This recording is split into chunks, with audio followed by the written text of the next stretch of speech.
Assalamualaikum warahmatullahi wabarakatuh. Pada pagi hari ini, saya akan sedikit menjelaskan terkait dengan komunikasi terapeutik dengan klien gangguan citra tubuh, ketidakberdayaan, dan keputusasaan. Karena ketiga topik ini saling berkaitan. Kalau yang untuk masalah yang gangguan citra tubuh, konsep diri, harga diri rendah, itu masuk ke dalam pengkajian status mental. Jadi nanti kalian lebih detailnya bisa dibaca bagaimana cara bertanya untuk gangguan citra tubuh, gangguan konsep diri di bagian pengkajian status mental yang kemarin itu, yang sudah kita lakukan. Untuk yang gangguan citra tubuh, itu adalah perasaan yang tidak puas terkait dengan anggota tubuhnya. Bisa diakibatkan karena penyakit kronis, terus kemudian karena perubahan fisik yang secara tiba-tiba, misalnya pasca kecelakaan, kemudian nanti diamputasi, terus mastektomi, atau misalnya ada kanker payudara kemudian di mastektomi atau payudaranya dipotong sebelah. Itu nanti untuk beberapa orang mengalami yang namanya gangguan citra tubuh karena terdapat sebuah perubahan terhadap kepuasan tubuh itu sendiri. Itu apabila terjadi karena kejadian sesuatu, misalnya kecelakaan atau operasi. Gangguan citra tubuh sendiri itu juga karena ketidaksesuaian keinginan dengan harapan. Fokus kita pada pagi hari ini adalah gangguan citra tubuh pada pasien CA mamai. Biar nanti alurnya sama ya, diingat. Gangguan citra tubuh pada pasien CA mamai.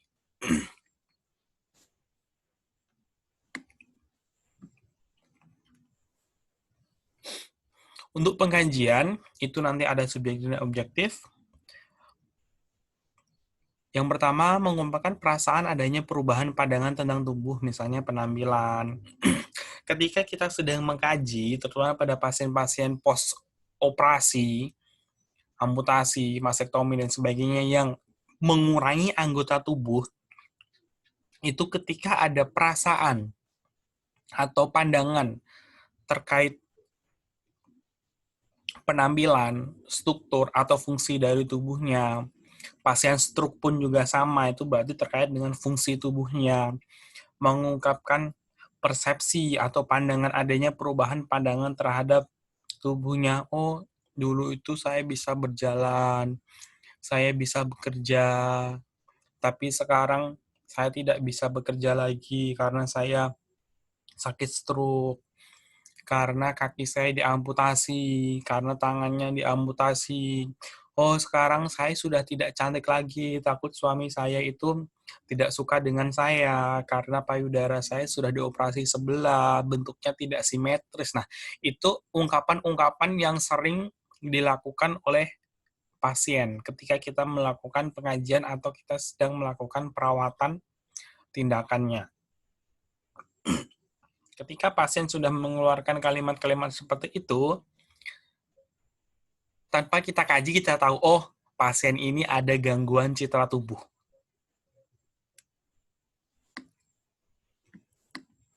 Terus kalau misalnya operasi plastik tapi gagal, wah, dulunya saya ganteng nih, saya cantik, tapi kok hidungnya seperti ini, kok bentuknya seperti ini. Nah, itu ketidakpuasan dari hasil operasi, misalnya hasil operasi plastik. Ini adalah ciri-ciri secara subjektifnya yang tadi.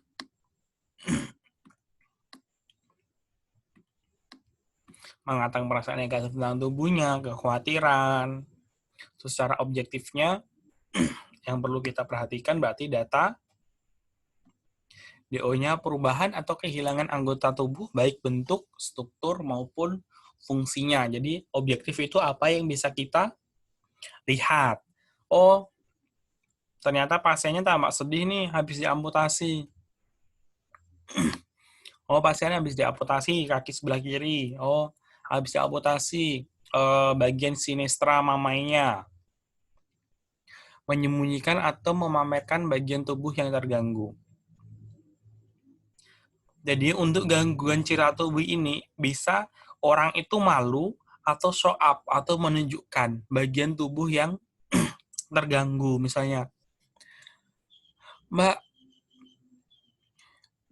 saya sudah tidak cantik lagi karena payudara saya sudah dipotong sebelah. Jadi si perempuan itu, si pasien itu, si ibu itu nanti menunjukkan kalau mamanya habis dioperasi, setelah dioperasi. Nah, untuk gangguan citra tubuh ini bisa muncul ketika pasien masih di rumah sakit atau pasien sudah sembuh dan pulang ke rumah. Terus ada bahkan yang sampai menolak atau menyentuh bagian anggota tubuh. Jadi itu sama sekali tidak mau melihat, tidak mau menyentuh bagian anggota tubuh yang hilang atau berfungsi bentuknya. Diagnosanya sudah jelas, yaitu gangguan citra tubuh. Untuk tindakannya, nanti untuk mengenal bagian anggota tubuh mana yang disuka, mana yang tidak disuka, terus bagaimana ininya gangguan citra tubuh itu mengoptimalkan bagian tubuh yang masih berfungsi. Nah, itu inti dari tindakan menaikkan citra tubuh. Kalau citra tubuh nanti tidak bisa tertangani dengan baik, itu nanti ada tambahannya lagi, yaitu konsep diri, gangguan konsep diri. Atau gangguan konsep tubuh. Itu nanti kalian pelajari. Cari apa itu gangguan konsep diri. Terus kemudian, ketika pasien sudah mengatakan bahwa sudah tidak cantik lagi, karena pasca operasi dan sebagainya, tidak bisa berjalan lagi karena stroke, terus dokter ngasih tahu bahwa ibu atau bapak CA-nya sudah stadium 4 akhir. Nah, CA sudah stadium 4 akhir. Otomatis pasiennya akan kaget. Ketika pasien masih mau menjalani pengobatan dan masih mau menjalani terapi, walaupun CA-nya itu tidak sembuh, itu nanti kaitannya dengan apakah pasien itu merasa tidak berdaya atau merasa ketidakputus asaan. Ada dua pilihan. Ketidakberdayaan atau keputus asaan. Ketika pasien masih ada niat untuk berobat, masih ada niat untuk berjuang, berarti diagnosanya adalah keputus asaan, ya, di garis bawahi. Ketika pasien masih ada niat untuk berobat, masih mau menjalani pengobatan, walaupun tahu bahwa penyakitnya tidak bisa disembuhkan, tahu bahwa keadaannya tidak bisa diubah, ibaratnya tinggal menunggu waktu, pasti maut akan menjemput, selamanya akan lumpuh, tidak bisa berjalan lagi, tidak bisa produktif lagi, tapi masih ada semangat untuk menjalani hidup, walaupun dia nanti cirinya adalah, ya bagaimana ya mas ya, bagaimana ya mbak ya, saya sudah tidak bisa bekerja lagi karena sakit saya, karena saya lumpuh. Tapi, nah, tapi saya masih semangat. Saya masih mau berusaha. Saya masih bisa. Nah, itu diagnosanya adalah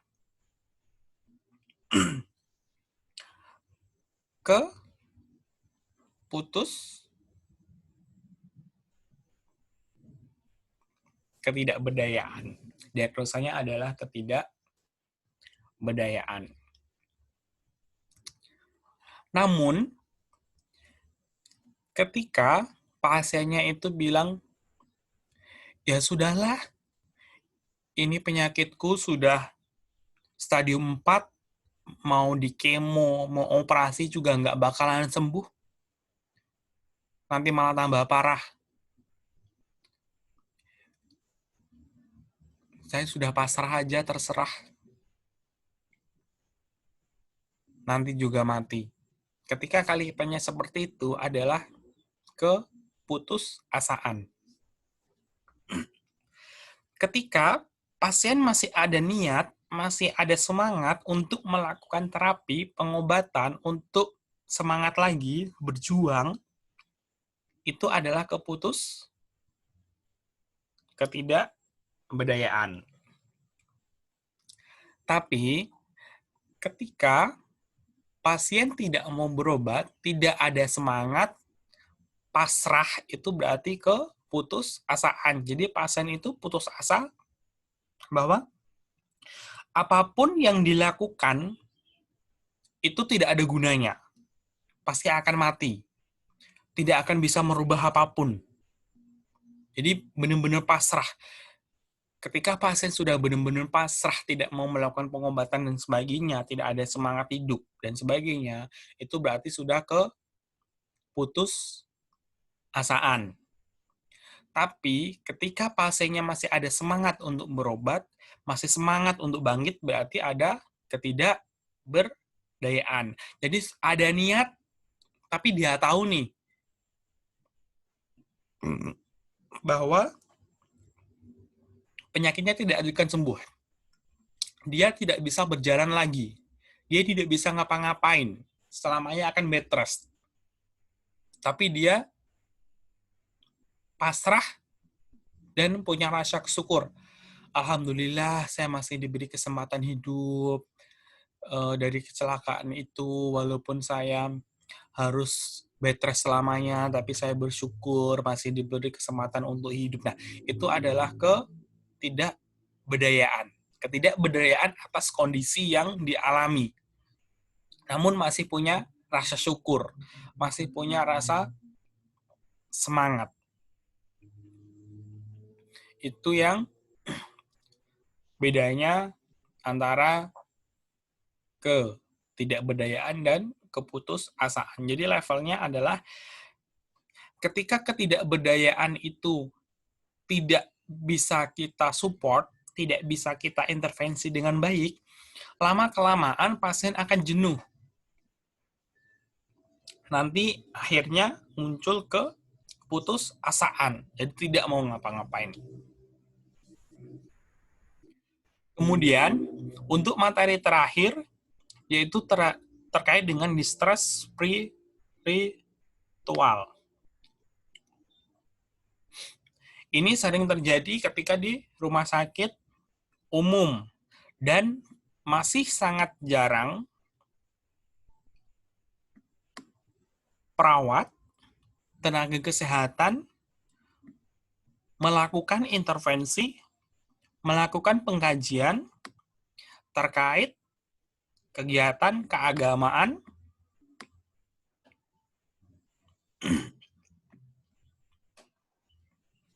pasien selama dirawat di rumah sakit.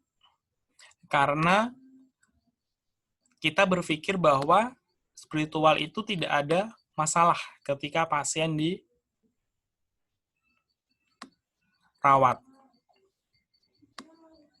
Padahal di situ ketika seseorang sudah benar-benar keimanannya tinggi, namun tidak bisa melakukan kegiatan keagamaannya selama sakit, itu nanti muncul masalah bersalah. Masalah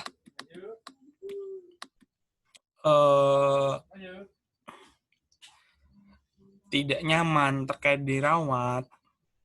Nah, distress spiritual tersendiri itu adalah kerusakan kemampuan dalam mengalami dan mengintegrasikan arti dan tujuan hidup seseorang dengan diri, orang lain, seni, musik, literatur, alam, kekuatan yang lebih besar dari dirinya. Jadi distress spiritual itu gampangannya adalah kerusakan kemampuan dalam melakukan atau menjalankan ibadahnya. Misalnya orang-orang yang bed rest sedang di rumah sakit. Nah, salah satu tools atau instrumen yang dapat digunakan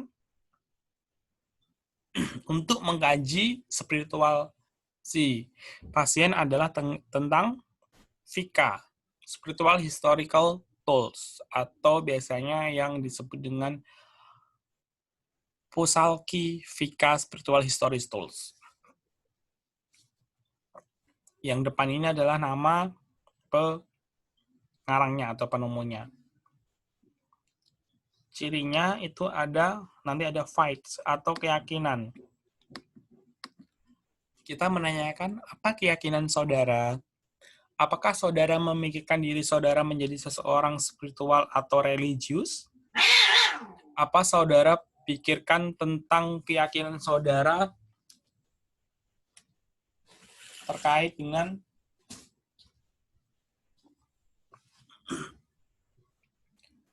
pemberian makna hidup? Jadi kita tanyakan itu. Terus, important atau influence. Apa hal yang penting dalam kehidupan saudara? Apa pengaruhnya terhadap bagian saudara melakukan perawatan terhadap diri sendiri? Terus community, apakah saudara bagian dari sebuah komunitas spiritual atau keagamaan? Jadi tanya, oh punya agama tidak? Intinya itu sih kalau community. Punya di lingkungan itu punya grup pengajian tidak? Terus bagaimana saudara akan mencintai saya sebagai seorang perawat untuk membantu dalam asuhan keperawatan saudara. Nah, yang terakhir ini juga terkait dengan spiritual.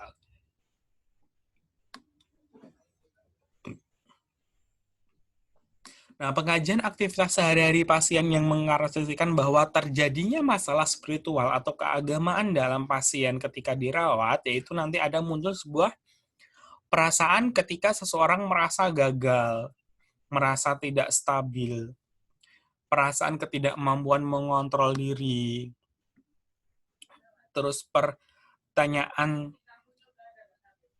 tentang makna hidup, perasaan hampa, terus nanti ada perasaan tidak berguna, perasaan dosa, perasaan sedih. Misalnya gini, ketika kita mengkaji, paling mudahnya terkait dengan spiritual, biar kita tahu pada pasiennya ini adalah ada gangguan spiritual atau distress spiritual atau tidak, adalah kita bertanya yang pertama, Pak atau Bu, bagaimana, Bu, kalau boleh tahu kepercayaannya apa? Misalnya, saya Muslim, Mbak.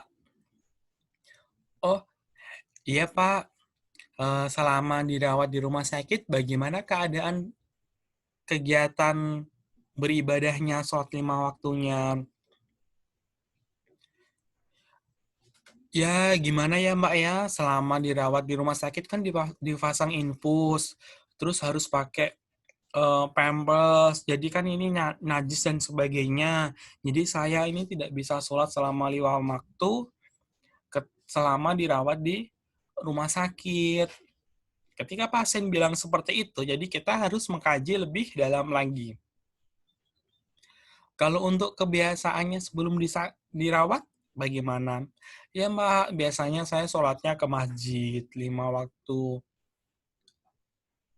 selalu ke masjid untuk beribadah, tapi karena sakit saya tidak bisa sholat. Terus perasaan Bapak selama dirawat dan tidak bisa melakukan sholat 5 waktu bagaimana? Saya sedih, Mbak. Nah, intinya di situ.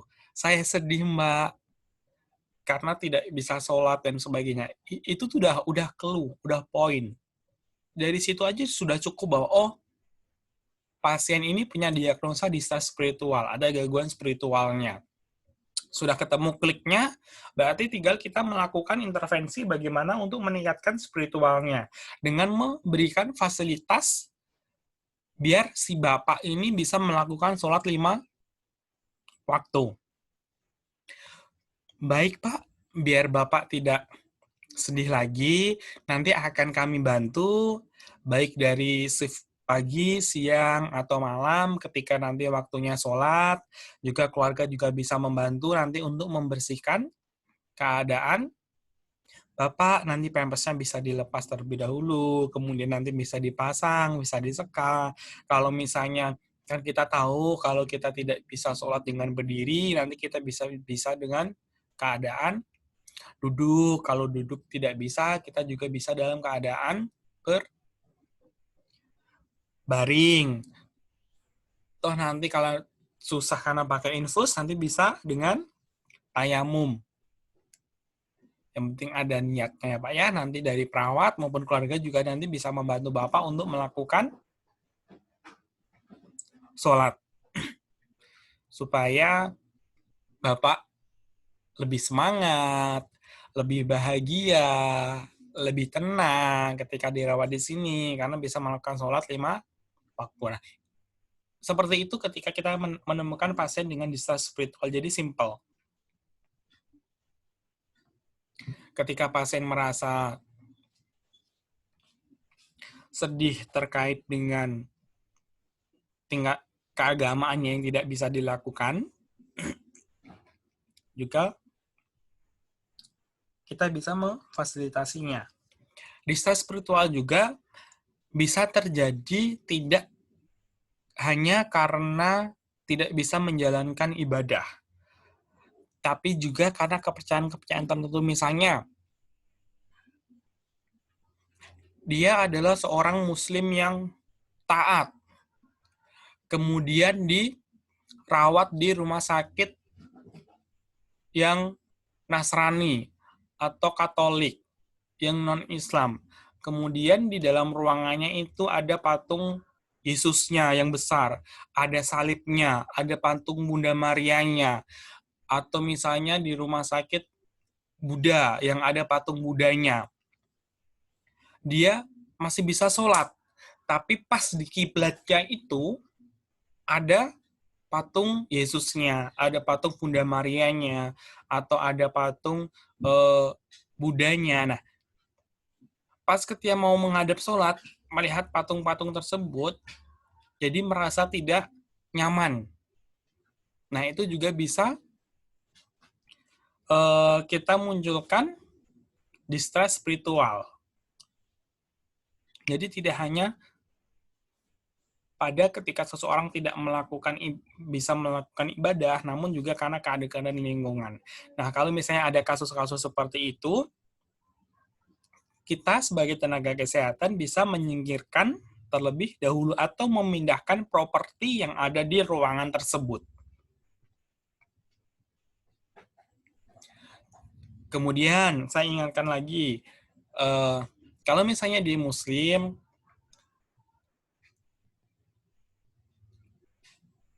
kalau bisa ketika memang pasien kita adalah non-Muslim, kita tawarkan, kan ada yang namanya Ustadz keliling, misalnya di Rumah Sakit Muhammadiyah atau rumah sakit yang berbasis Islami. Kita tawarkan ke pasien atau anggota keluarga pasien. Setiap hari Rabu atau hari Jumat itu nanti ada Ustadz yang keliling untuk mendoakan. Apakah pasien atau keluarga bersedia untuk didoakan oleh Ustadz? Ketika bersedia tidak masalah. Sebaliknya, ketika kita bekerja di rumah sakit yang berbasis yayasan Katolik atau Nasrani, Buddha, dan sebagainya, ketika ada ahli agama yang muter, pendeta, pastor, atau suster yang muter setiap hari berapa kali, kita tanyakan ke pasien atau ke keluarga yang bukan sesuai dengan agama rumah sakit tersebut. Bahwa setiap hari, jam sekian ada suster, ada pastor, ada pendeta yang muter untuk mendoakan, apakah bapak atau ibu keluarga bersedia atau tidak. Jadi, kita harus menawarkan ketika keluarga itu fan-fan aja, jadi tidak masalah. Tapi ketika keluarga bilang, oh tidak usah, berarti kita jangan memaksakan keyakinan kita. Jangan memaksakan apa yang sebagai kebiasaan di tempat kerja kita. Itu namanya menghargai, jadi menghargai dari hak si pasien kita, menghargai dari privasi pasien kita. Ketika ada pasien seperti itu,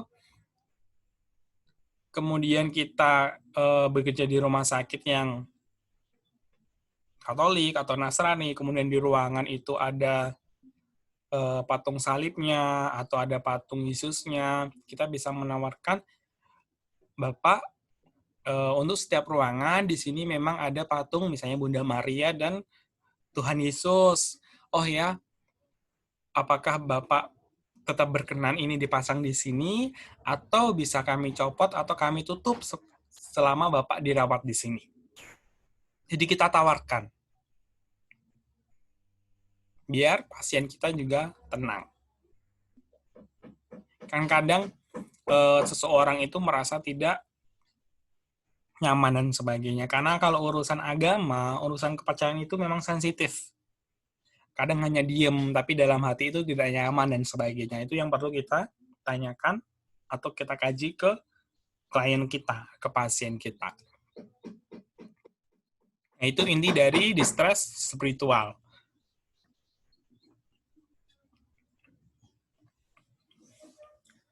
Saya akhiri. Wassalamualaikum warahmatullahi wabarakatuh.